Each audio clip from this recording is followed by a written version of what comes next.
El Centro Virtual Isaacs de la Universidad del Valle presenta La Palabra en Radio, un espacio para la literatura, el arte, la cultura, la poesía, novedades editoriales, charlas con escritores. La Palabra en Radio, domingos 10 de la mañana por Univalle Estéreo. Dirige y presenta Darío Henao Restrepo. La Palabra en Radio.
Con el mío, luna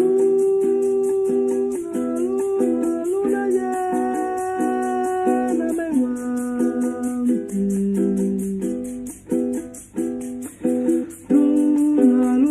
luna llena menguante. Anda muchacho a la casa y me trae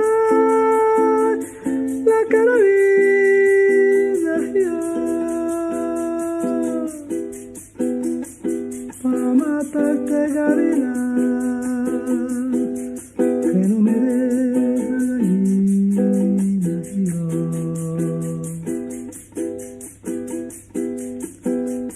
la luna me está mirando, yo no sé lo que me ve, yo tengo la ropa limpia, ayer tarde la lavé, la luna me está mirando, yo no sé lo que me ve. Yo tengo la ropa limpia. Yo tengo la ropa limpia, ayer tarde la lavé. Ayer tarde la lavé. Luna llena menguante.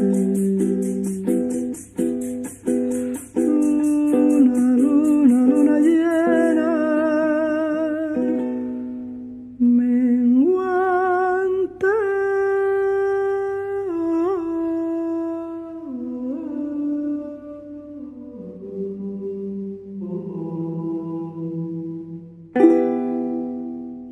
Muy buenas, amables oyentes. Como siempre, aquí todas las mañanas de domingo tenemos entrevistas, notas culturales, La Palabra en Radio, que es un programa del Centro Virtual Isaacs de la Escuela de Literatura de la Facultad de Humanidades de la Universidad del Valle. Tenemos un invitado para comentar asuntos de interés y hoy tenemos al economista Fernando Guerra Rincón, que ha colaborado siempre con el periódico La Palabra, que trabaja en muchos medios y que está siempre atento al acontecer de este país, especialmente desde la economía. Como estamos en un cambio que todo el mundo ha llamado histórico, con el ascenso de Gustavo Petro y Francia Márquez al poder, por supuesto es muy del interés de todos saber qué país se recibe en la economía y cuáles son los retos del gobierno de Gustavo Petro y Francia Márquez, que se inicia ahora el 7 de agosto próximo. Te agradezco, Fernando, por estar aquí y bueno, comencemos con una primera impresión general de cómo recibe, dijéramos, la economía colombiana el nuevo gobierno de Gustavo Petro.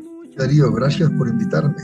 El panorama que recibe el nuevo gobierno desde el punto de vista fiscal, prácticamente desde todos los frentes, de la seguridad, de la violencia, de los indicadores sociales, todos pues estos elementos agravados por la pandemia que este gobierno no supo gestionar. Son, digamos, una fuente de conflicto y una heredad complicada para el nuevo gobierno, que confiando en su sabiduría, en su experiencia, en la convergencia que ha logrado reunir en torno a una playa de economistas para mirar este asunto central. Digamos que es esperanzador con las iniciales puntadas del gobierno del pacto histórico que inicia el 7 de agosto. Parece prometedor, digamos, las posibilidades que tiene el gobierno de cumplir el programa del gobierno, de un programa para la vida, de un programa para la igualdad o la equidad regional, para la preservación de la Amazonía, en síntesis de lo que llama y de lo que se ha popularizado como la economía de la vida y como la posibilidad de construir un camino de la sociedad colombiana para vivir sabroso.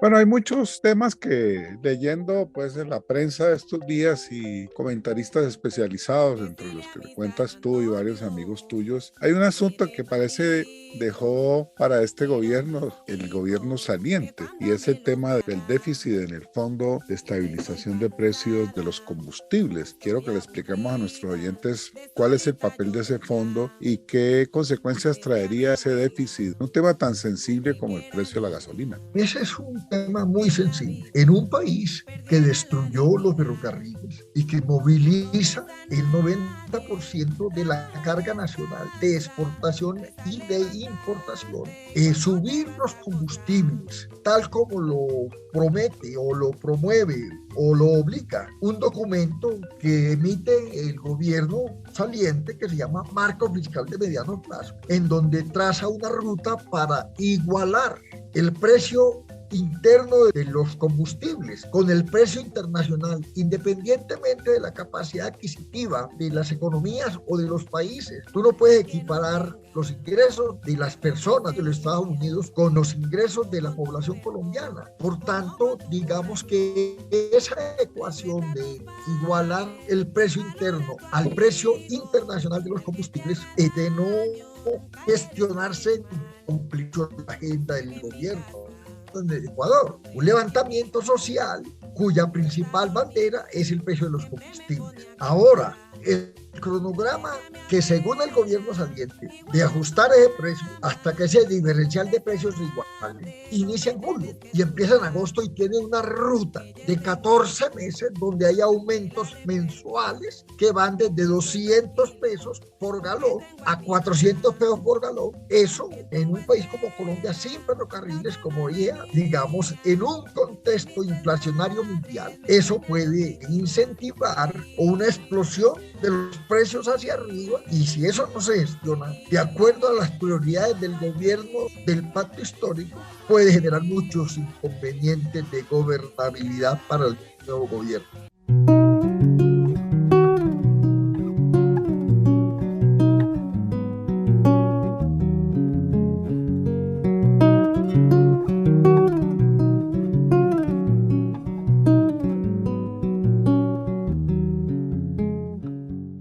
Bueno, y hay un tema que se tocó muchísimo y que inclusive fue objeto de la llamada campaña sucia, es el tema agrícola, el tema de los 3 millones de hectáreas que están pactados para entregar en los acuerdos de paz de La Habana. Expliquémosle a nuestros oyentes este proceso que implicaría y de qué manera beneficiaría, dijéramos, al agro colombiano. Y este proceso ha sido, digamos, objeto de mucha calumnia, como en general todas las propuestas del pacto histórico, de distorsiones. Esta propuesta que tiene el pacto histórico, afianzar la paz y de cumplir el acuerdo de paz firmado en 2016, cuyo punto central es la reforma agraria integral, tiene que ver con esa aspiración de tierras de las inmensas mayorías campesinas que no tienen tierra. Aquí se asemeja un poco a lo que decía en la Revolución Mexicana de tierra sin hombre y hombre sin tierra. cambiar esa ecuación apuntalada en la contrarreforma agraria que se hizo desde el gobierno de Uribe, de restituir 3 millones de hectáreas, sería la primera base, el primer gran aporte a solucionar un problema central que, unido a volver a sembrar en Colombia, sería un punto muy importante de la transformación que se iniciaría en el campo colombiano. Bueno, y esta transformación va también de la mano de algo que dicen los expertos, pues toca renegociar, que son los TLCs en el terreno de la importación de alimentos. Estamos importando casi, según las cifras, 17.5 millones de toneladas de alimentos, entre los cuales el maíz y el sorgo. Sobre este particular, ¿cuál es tu opinión? ¿Qué le tocaría al gobierno de Petro para empezar a cambiar esa ecuación y que un país que tiene tanta capacidad de producción agrícola pueda empezar a retomar, por ejemplo, la producción de maíz y de sorgo? Lo ha dicho, yo me atengo a las palabras del presidente electo, de, por ejemplo, Darío, volver a sembrar maíz en la costa. Eso que fue devastado por los tratados de libre comercio. Él ha dicho unas cifras, ¿sí? Eso puede representar volver a sembrar 6 millones de toneladas de maíz. Significarían 250.000 empleos. Mejoraría sustancialmente la autonomía y, en general, volver a sembrar.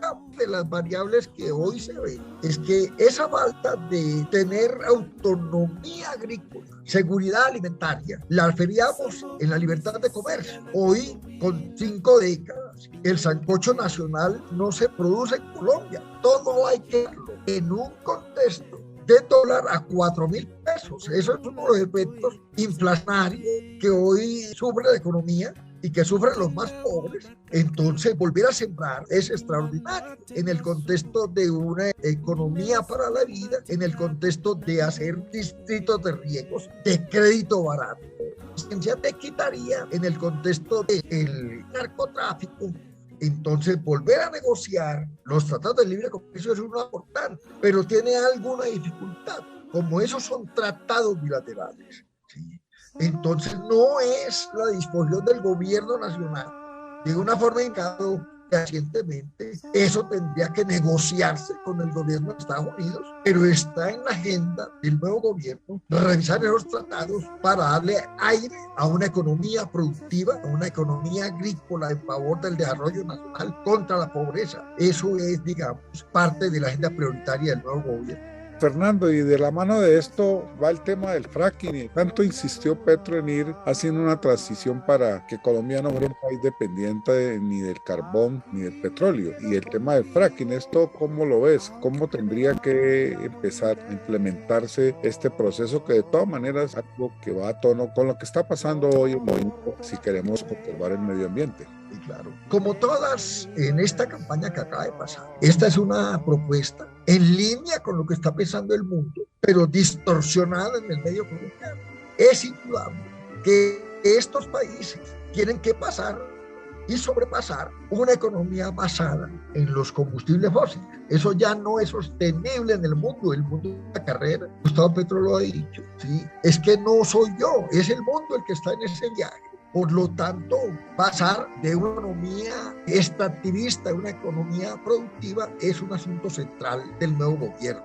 Ahora, Gustavo Petro ha señalado, lo acaba de reafirmar en la entrevista con Daniel Coronel, esto es una transición. No es que vamos el 7 de agosto, el otro día o el mismo día, acabar con la exploración. No, Ecopetrol tiene 240 contratos de exploración, muchos de ellos que duran más de 20 años. Entonces, digamos que eso se va a seguir explotando petróleo. Está en la agenda del gobierno iniciar una transición hacia energías limpias, hacia energías eólicas, hacia cómo era el mundo paradójicamente al principio de los tiempos, que se alimentaba de agua, de los vientos, porque no había energía eléctrica, no había carbón, no había nada. La energía de los primeros humanos era una de las energías en ese sentido. El mundo, por las circunstancias, está volviendo a ello, pero eso es un imperativo. Ahora, el fracking es una por todos los, digamos, investigadores del asunto, un asunto que atenta contra el agua, contra los recursos naturales, contra la biodiversidad donde opere. Entonces, es muy probable que esos contratos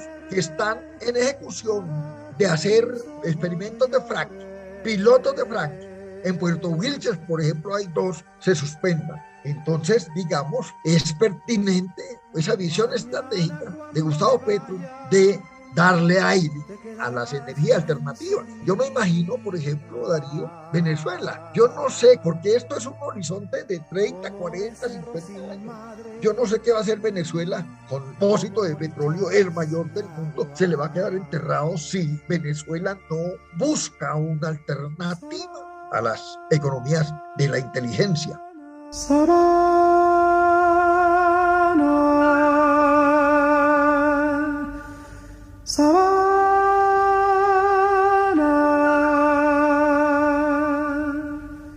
Con tu brisa de maltrato, tus espejos. Pero ahora que mencionas a Venezuela, pues desde que estuvo en la campaña en Cúcuta, en la frontera, pues Gustavo Petro prometió que va a establecer nuevamente relaciones diplomáticas con Venezuela, por supuesto permitir todo el comercio fronterizo que es tan importante entre los dos países y en economías que yo siempre he escuchado de que son complementarias. Para que nos expliques qué beneficio tendría la normalización de las relaciones diplomáticas y comerciales con Venezuela. Todas, Darío. Eso va a ser una victoria temprana que va a beneficiar el conjunto de la economía nacional. Va a vigorizar las economías de los Santanderes, de Boyacá, en general del país. Antes de este conflicto con Venezuela, instaurado desde aquí y también, digámoslo, caupado también desde el otro lado, era del orden de 6.000 millones de dólares anuales. La frontera colombo-venezolana es la segunda frontera más activa de América, después de la de México y Estados Unidos. Y por las, digamos, dogmatismos de los dos gobiernos, suspendieron las relaciones diplomáticas. Gustavo Petro ha entendido y va sin duda, y hay las condiciones nacionales e internacionales para reanudar las relaciones, y ese intercambio en el mediano y largo plazo puede ser de 10.000 millones de dólares, con un notable beneficio para las economías de los dos países, para las gentes que viven en la frontera de los dos lados de la línea fronteriza. Eso va a ser extraordinario. De Contera, Darío, posibilitaría o mermaría, digamos, la influencia de las bandas armadas que operan en la frontera binacional y facilitaría y ayudaría en sumo grado las negociaciones que se abrirían con el Ejército de Liberación Nacional. Reanudar las relaciones con Venezuela es ampliamente benéfico para los dos países y sobre todo para la región fronteriza bilateral.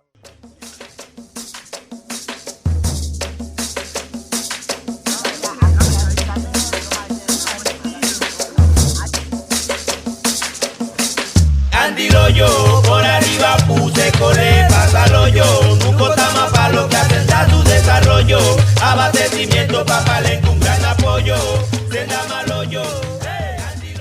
Muy importante eso que acabas de señalar y que se liga a una pregunta que es bueno que la podamos dilucidar aquí, y es el tema de la paz. Con este gobierno queda claro que se va a profundizar y a concretar y a desarrollar el proceso de paz en el que entró Colombia después de la firma de La Habana y poder resolver el tema con otros actores. Pero expliquémosles a los oyentes qué significa poder profundizar eso para la economía, en lo que tanto insistió Petro en su campaña presidencial. Sí, es decir, la paz perpetua o una era de paz, que llama Gustavo Petro, es sencillamente entrar o tratar de entrar o encauzar el país hacia la modernidad. El monopolio de las armas es un requisito de la modernidad.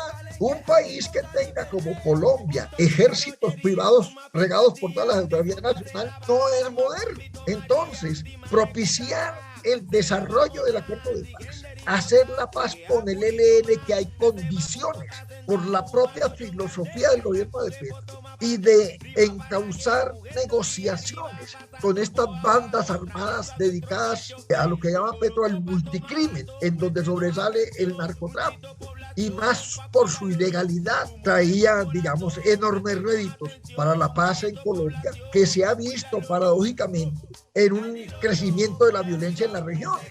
Estamos llegando en este incremento de la violencia a niveles de antes de la paz. Por lo tanto, volver a encauzar el acuerdo en cumplimiento, por ejemplo, la sustitución voluntaria de cultivos, de desarrollar la economía agrícola, en conjunto con decretar la paz con estos grupos, el país entraría en una situación de poder consolidar la paz que no hemos logrado a pesar de tanto esfuerzo.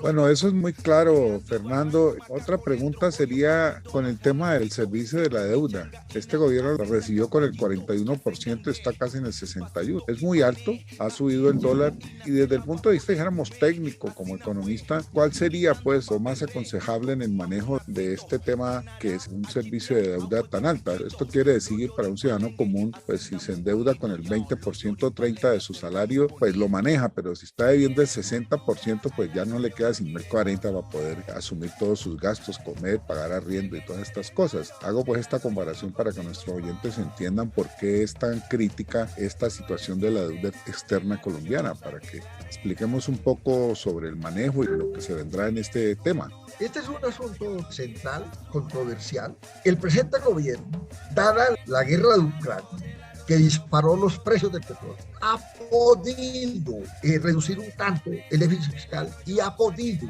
reducir el balance de la deuda externa. Aún así, en el 2020-2019, el servicio de la deuda o se gastaba, eso lo han rebajado ahora en la nueva coyuntura al 46 puntos del PIB, al 55 puntos del PIB pretenden rebajarlo, pero hay un problema. Eso sigue siendo muy alto. En un contexto donde la reforma tributaria que va a presentar el nuevo gobierno, que pretende recaudar 50 billones de pesos, que no está garantizado, que la concertación y el apoyo al pacto histórico de las nuevas fuerzas políticas seguramente encontrarán alguna restricción. Pagar, destinar 50.000 millones de dólares, 60.000 millones de dólares al pago de la deuda externa es un enorme sacrificio para el país. ¿Por qué no pueden ser 20.000 millones, 30.000 millones? El Pacífico colombiano no puede esperar en largo plazo. El hambre, la falta de alcantarillado, la pobreza, la miseria no esperan en largo plazo, no esperan a que las cuentas se cuadren.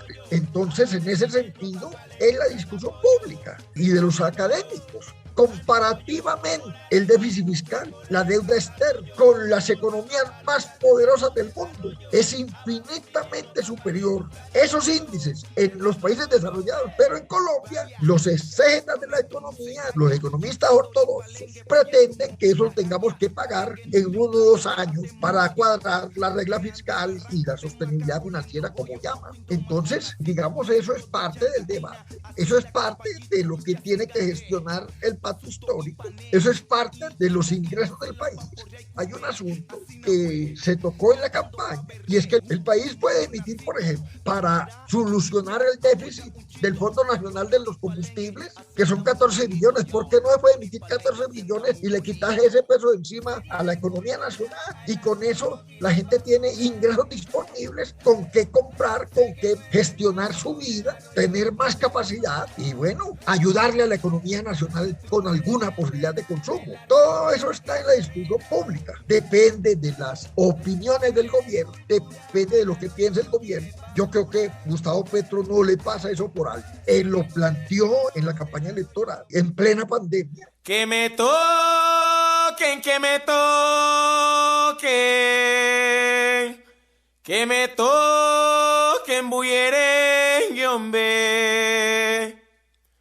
Al son de María la Baja, que me toquen el tambor. Al son de María la Baja, que me toquen el tambor. Al son de María la Baja. Pero una pregunta que nos interesa mucho desde el punto de vista universitario y de la educación es cómo van a ser los recursos para las universidades, si es posible, porque pues Petro ha anunciado la gratuidad de la educación en Colombia, no solamente para la primaria, la secundaria, sino para el nivel universitario, y sobre todo porque las universidades públicas lo hemos venido padeciendo. Yo he sido miembro varias veces del Consejo Superior de la Universidad y desde hace 25 años hablamos de un solo tema, pues siempre se resuelve con pequeños baños de agua tibia, que es la desfinanciación de la universidad pública. Se necesitan más recursos. Si el gobierno ha hablado de ampliar esto y de construir más universidades, pues es importante pensar en ese tema de los recursos, en este caso la educación superior pública.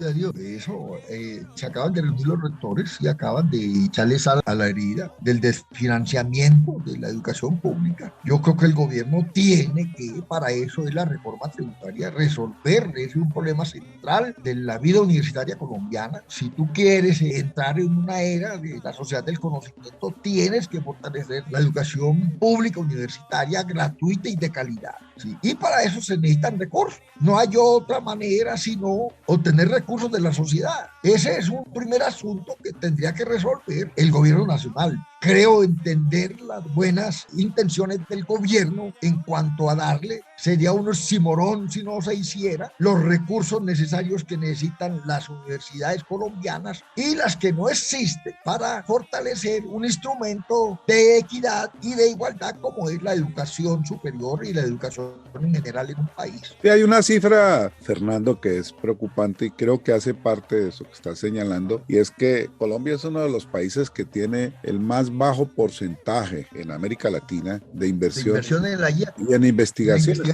desarrollo. En investigación es 0.24%. Los países desarrollados están en el 6-7% de su PIB. Brasil está ya por encima del 2.5%. Argentina llega al 1.7%. México está llegando al 2%. Y nosotros estamos en un vergonzoso 0.24%. O sea, ese es un tema que es clave desde el punto de vista del desarrollo de un país. Si realmente queremos apostar a la sociedad del conocimiento, del modelo coreano que tanto ha colocado Petro de ejemplo, entonces sería algo que te pido hagas una reflexión final para culminar nuestro programa. Y Darío, no, tú acabas de decir las cifras, es absolutamente dramático la participación del PIB nacional en la investigación y desarrollo. Eso tiene que ir paralelo, porque si vos querés construir una sociedad y una economía no extractivista, productiva, lo productivo tiene que ir ligado a la revolución científica y tecnológica del mundo. Y eso requiere recursos. Ese es un desafío del gobierno. Es decir, no se entendería este propósito de cambiar de matriz productiva de una sociedad del conocimiento si tú no le apuntas a la dirección de Brasil en otorgarle recursos a la investigación y el desarrollo. Sin eso no se puede vivir. No vivimos en los tiempos de la magia, vivimos en la etapa de la sociedad del conocimiento. Ya no es siquiera los brazos o las fuerzas productivas, ya son las economías que no tienen chimeneas. En ese sentido, ponerle patas tarde a la investigación y desarrollo del país es una prioridad nacional si queremos enrutar la nación hacia una sociedad del conocimiento. Para eso se necesitan recursos. Hay regiones enteras, por ejemplo en el Magdalena Medio, ¿sí?, donde confluye la mitad de Colombia. No hay una universidad pública de calidad. Hay que fortalecer, por ejemplo, la Universidad del Valle en el Pacífico colombiano. Para evitarle, yo soy profesor universitario y sé a la universidad donde dicto clases llegan estudiantes indígenas de las etnias haciendo extraordinarios viajes. Vos tenés que fortalecer la Universidad Nacional en Tumaco, en Guapi, hacer una universidad para posibilitarle a esas poblaciones de estudiantes un acceso gratuito y real y con calidad a la educación superior en Colombia. Esa es una gran apuesta. Y yo, como con todas las otras, Darío, soy optimista que el gobierno pueda hacer por eso. Tú puedes poner excedentes de Ecopetrol que le ha ido muy bien en este contexto, a fortalecer esa investigación y desarrollo. Para las grandes empresas le puede poner impuestos relacionados con llevar recursos a la investigación y desarrollo. Eso solamente le sirve a ellas y le sirve al país. Haríamos una sociedad donde, contrario a lo que se decía, de que a la economía le va bien y al país le va mal, podríamos encontrar la ecuación feliz de que a la economía le vaya bien y al país también le vaya bien.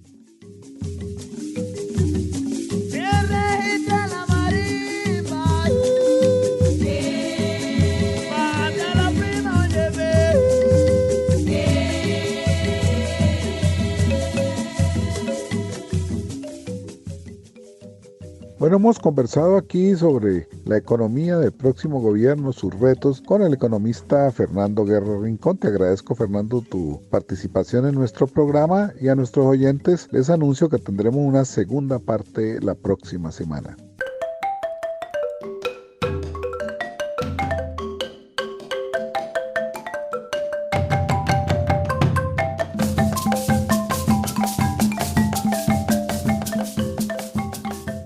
Hola, buenos días. Bienvenidos a Música Negra de La Palabra en Radio. Nuestro artista invitado es Canalón de Timbiquí con el álbum Una Sola Raza.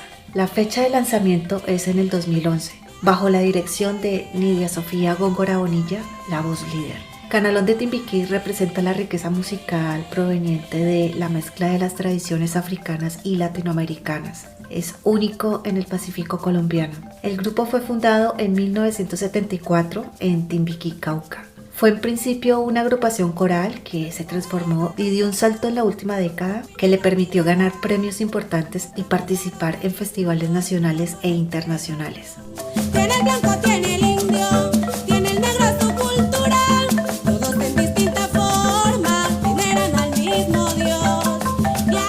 El grupo Canalón de Timbiquí hace un homenaje a las riquezas de su tierra y al trabajo de hombres y mujeres que trabajan en las minas buscando oro en Timbiquí. Los acompaño con la canción Una Sola Raza de Canalón de Timbiquí.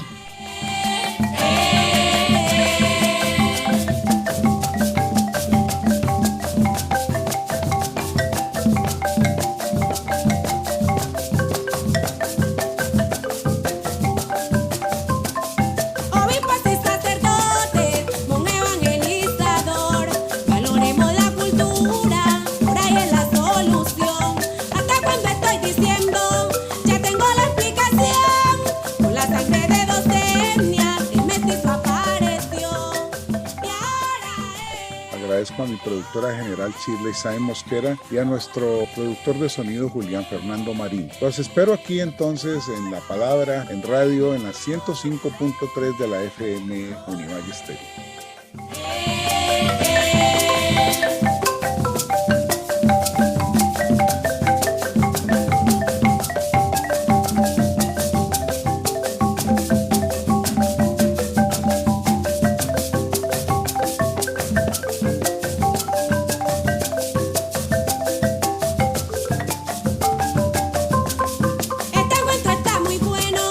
Y no le dio conclusión, valoremos la cultura, por ahí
El Centro Virtual Isaacs de la Universidad del Valle presenta La Palabra en Radio, un espacio para la literatura, el arte, la cultura, la poesía, novedades editoriales, charlas con escritores. La Palabra en Radio, domingos 10 de la mañana por Univalle Estéreo.